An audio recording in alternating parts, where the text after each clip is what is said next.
Почитувани медиуми, почитувани граѓани. Кочо Анѓушев ја користи функцијата вице-премиер во владата на Заев за со парите на граѓаните од буџетот на Република Македонија да го зголеми своето богатство за на над 30 милиони евра. Да, почитувани граѓани, Кочо Анѓушев од вашите пари, од нашите пари, парите на граѓаните, преку државното претпријатие Елем во државна собственост си додели тендер во висина од 2,6 милиони евра на собствената фирма Фероинвест, со што ќе го зголеми своето богатство на над 30 милиони евра. Почитувани, ова е скандал од невидени размери и типичен пример за злоупотреба на државниот буџет, се со цел лично богатење на врхушката на власт. Додека обичниот граѓанин макотрпно работи за просечна македонска плата, мултимилионерот Анѓушев за само еден ден заработува 2,6 милиони евра.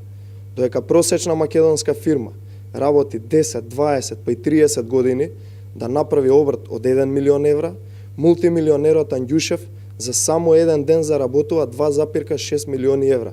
И тоа само благодарение за тоа што е вице-премиер во владата на Заев, па може да влијае врз работата на државните институции. Кочо Анѓушев со ниту една изјава не може да го прикрие своето нечесно и неморално работење. Кочо Анѓушев посегна врз парите на граѓаните, се со цел да си го зголеми своето лично богатство на над 30 милиони евра. Почитувани граѓани, ние неколку пати предупредивме на ова, дека ова е само еден бомбона бизнис за владата на СДСМ, Заев и Кочо Анѓушев. Правдањата на Анѓушев дека се е во ред со тендерот кој неговата фирма го добила, само заради тоа што тој не ја управувал листата, туку бил собственик, се смешни и подценувачки за интелигенцијата на граѓаните. Граѓаните гледаат дека милионерите Анѓушев и Заев го цедат државниот буџет, буџетот на граѓаните, полнејќи ги своите приватни сметки. Граѓаните гледаат како криминалците од врвот на власта се богатат и стануваат мултимилионери, злоупотребувајќи ги нивните пари. Пари кои наместо бидат инвестирани во нови автопатишта, болници, школи, студентски домови, железници, завршуваат во џебовите на неколку луѓе од власта. Заев и неговите министри на државната каса едноставно гледаат како на средство за полнење на своите приватни сметки и сметките на своите приватни фирми. Токму затоа и владата на СДС најавува либерализација на пазарот на електрична енергија, со што ќе се отвори простор за фирмите на Кочо Анѓушев да книжат и заработуваат милионски профити на дневно ниво и сето тоа да биде на грбот на граѓаните.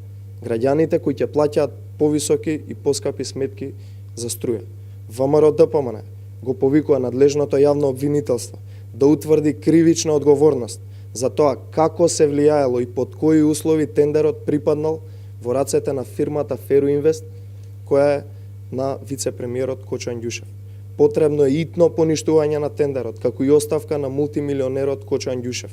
Анѓушев на позицијата вице-премиер на владата добива информации за економската состојба во државата и фирмите и истиот овие информации може да ги злоупотреби за создавање огромни добивки за своите фирми, со што создава нелојална конкуренција и ги става другите фирми во подредена положба. Граѓаните бараат оставка, граѓаните бараат одговорност.